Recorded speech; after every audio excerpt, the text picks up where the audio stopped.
The sound of my sister's footsteps was heard thundering down the hall, followed by the sound of my bedroom door slamming open. You'll never guess what Mom just got! More money? A changed personality? A new husband? Rolling over with a groan, I wasn't in the best moods this morning. Last night's incident left me a little rattled and annoyed with myself for letting him get me so worked up. Plopping down next to me on the bed, she ripped a blanket off my head and shoved a paper in front of my face. You know how the Unicorn Queen is always throwing all of these, fancy balls, right? Well, apparently someone told her about your food and she wants some of your pastries at the party! I snarled as I shoved the paper out of my face. I then cocooned myself back inside my blanket. Big whoop. If she's not paying me, I could care less if she wants the whole entree. Oh, come on, you're not listening to me! Ripping the blanket back off, she leaned down while peeking over her shoulder to make sure Mom wasn't around. If you do this, you get a free pass to the balls and you can skip out on those drunken meet and greets Mom's trying to send you to! They aren't that bad. I can handle my own. Would you want your fairy tale love story to start out with you finding your first love throwing up at the oak tree or getting in some drunken fight, or... She leaned a little closer, slowly waving the paper in front of my face, while I saw a small smile play on her lips. Or would you rather tell a story about how you met in the royal castle, on the balcony blanketed in moonlight with beautiful music softly serenading you both as you waltz under the star-streaked sky? Motivated by curiosity of the possible outcome, I slowly took the paper in my hand and gave my sister a nod. Well, since you put it that way... You're such a hopeless romantic. No, I just know what I want. Isn't it time for you to open up shop now? Ah, you're right. Jumping out of bed, I head to the bathroom and start getting ready for the full day of work that was ahead of me. Work went pretty well today. I was able to get a lot done and start sectioning out the desserts that I wanted to prepare for the Queen. With my work all finished, I wondered where I should spend the rest of my day to write in my diary. I mean, she could go to the oak tree and see if she can find someone who's going to throw up. That'd be hilarious if that actually happened. Yeah, and also bugging fairies is a fun thing. Was the spot by the pond where we were last night? I think so. Let's go somewhere else. Okay, Let's go to the oak tree. Sitting by the fairy's oak tree might be nice. Yeah. We've picked all the bottom options so far. I feel like we should go for the next one we go for. The next one we pick should probably be the top option. Unless it's a really horrible option. Yeah, I agree. Carefully making my way back towards my new spot by the small oak tree, I sat down and began rustling through the bag that I usually kept my diary in to keep it safe. That's weird. I could have sworn. Turning my bag upside down, I spilled all the countenance that was inside out. My diary was nowhere to be found. But I know... My heart began pounding in my chest as I tried to rack my brain to remember what I did with it last. Every secret that I had was in that book. I couldn't stand the thought of someone else reading all my private thoughts and dreams that I wrote inside. No. Shoving everything back inside my bag, I quickly jumped to my feet and tried to backtrack my steps from yesterday. What are you doing? Whirling around, I saw the fairy boy from last night standing with a sack of what looked like a rice slung over his shoulder. The bruise and scars from yesterday had already healed up. If only trolls could heal just as fast as fairies. I'm looking for something. Oh, he's cute. He is. Please let him be another option. What are you looking for? A book. Setting the bag of rice down, he stretched his arms out lazily and sat down at the foot of the tree. Oh, really? What kind of book? Just a book. His dark eyes studied me as he raised one eyebrow questioningly. Just a book? Yes. Closing his eyes, he placed his hands behind his head and started humming softly. I guess he didn't really have anything else to say. Turning back around, I kept looking through the bushes and tall grass. I searched the same spot over and over again, hoping that I might have overlooked something, but I didn't find anything. Have you tried looking over here yet? I can't. Why not? You're kind of in the way. I'm not in the way. You've got plenty of searching room. Come over here. Why can't you just get up and move? Because. Because why? Because I'm already sitting down. I started to get a prickling feeling that he was teasing me, but I wasn't quite sure since his relaxed expression hadn't changed at all. It was almost as if he was talking in his sleep. I'll just come back tomorrow and look for it. Just as I turned around, I heard a rustling noise. He wasn't seriously being that childish and was moving now after I said I was leaving. Hey, Asia? Asia? It's Acacia. Is this what you're looking for? Quickly turning around, I saw him standing with his arms hiding something behind his back. What, did you find it? That depends. What kind of book is it? I wouldn't want to give you someone else's book. I could feel my agitation rising as I stomped over towards him.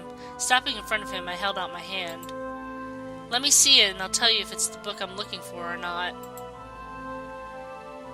What if it isn't and you try to steal someone else's book that got lost out here? Who else will lose a book out here? Careless princess trolls that are crazy about fairy tales and love stories? My mouth dropped open in shock as a mischievous smile spread across his face. Give me back my diary! Jumping forward, I tried to reach the book behind his back, but he turned to the side before I could reach it.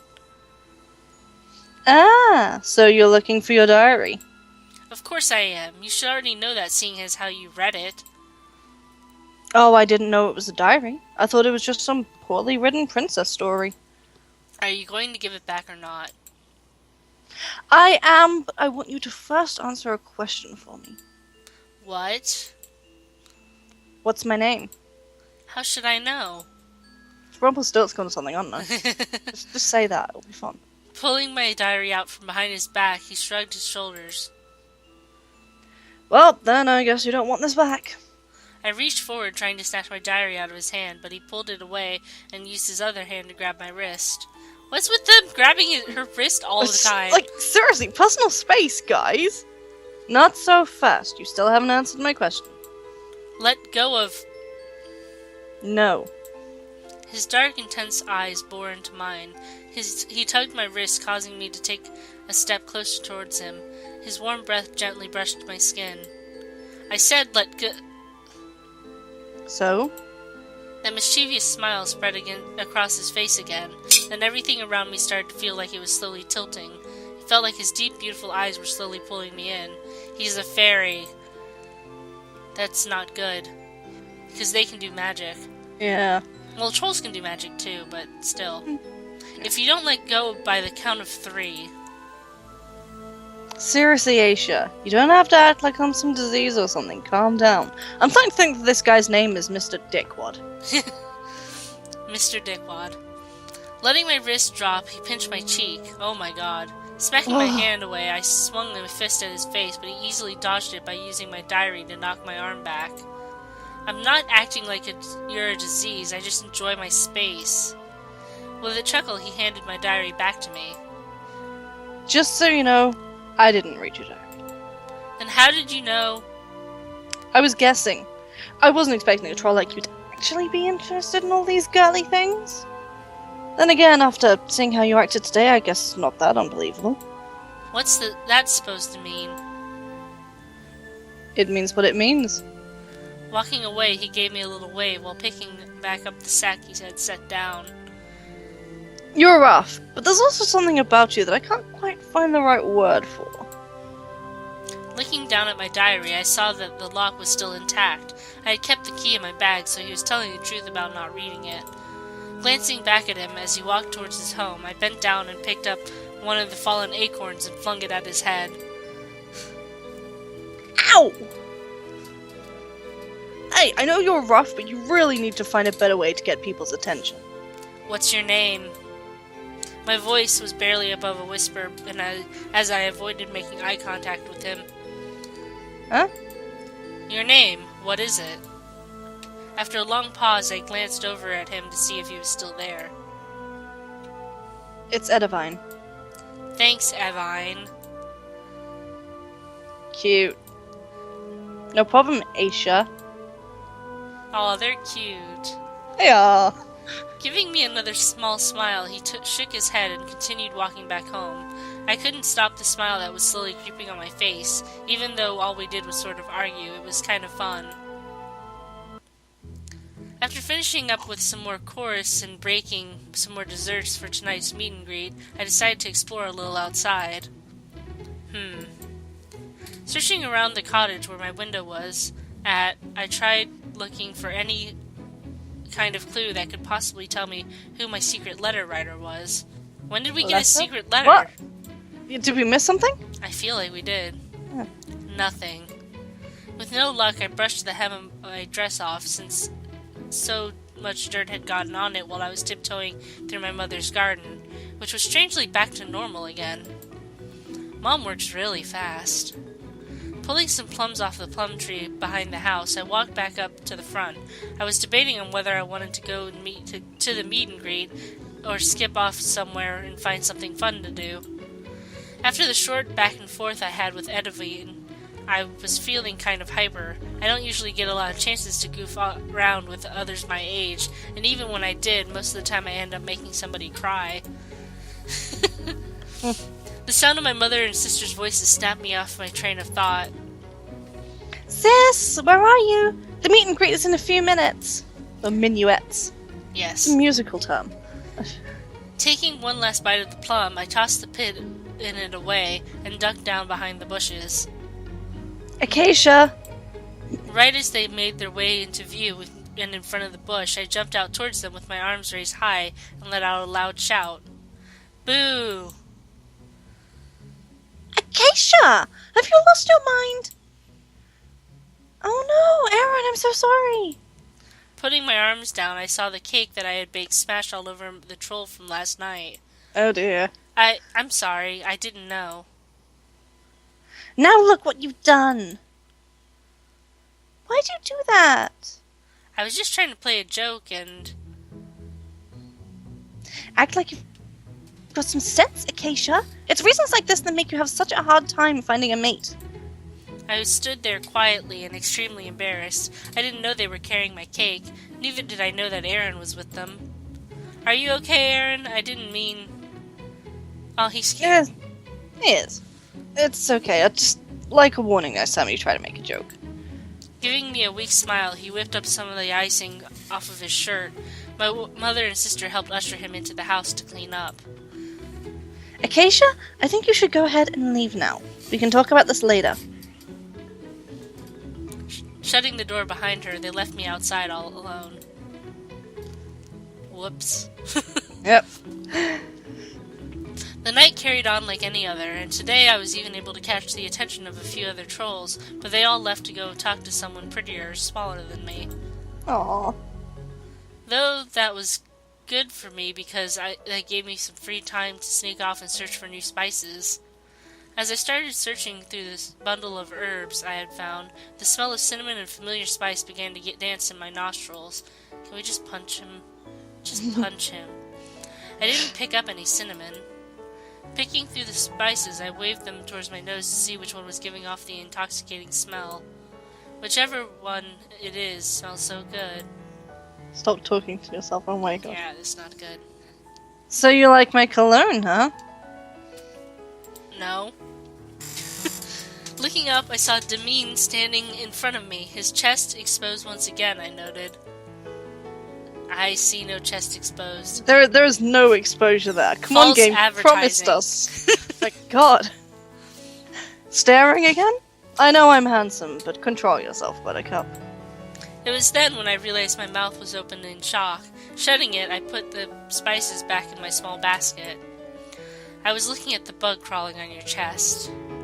I was failing so miserably at hiding the fact that I was gawking at him.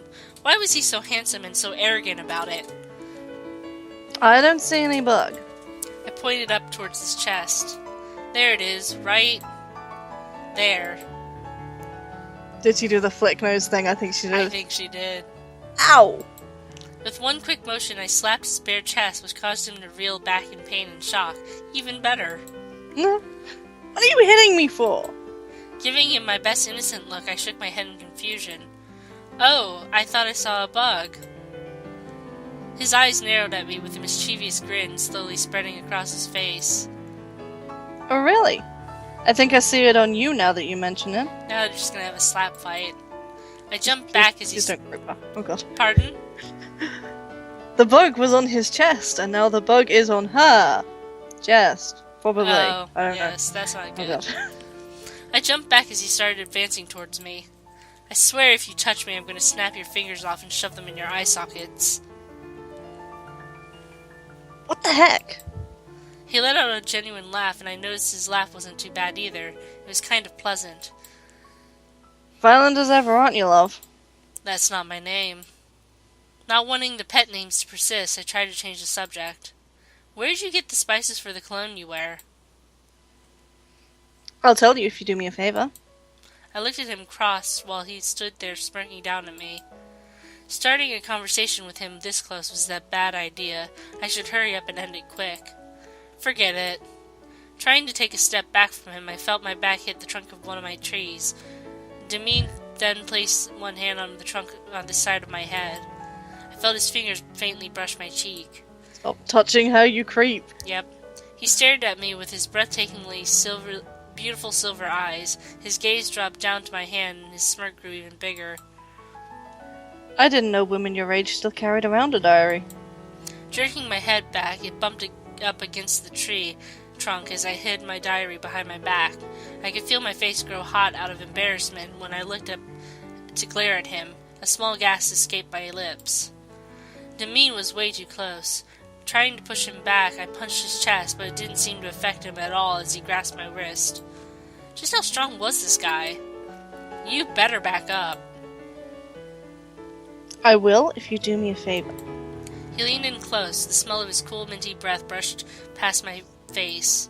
There you go. Now you know what spices it is he uses. It's mint. Right, we can all go home. Mint and cinnamon. Yeah. That sounds like a really weird mixture, actually. Yeah. Anyway. Bake me one of your pastries. What? He continued to look at me, waiting for an answer. Finally giving in, I snarled up at him. Alright, fine, I'll do it, so back up. With a grin, he dropped my hand and took a step back. If it's a baked pastry he wanted, then it's a baked pastry he'd get.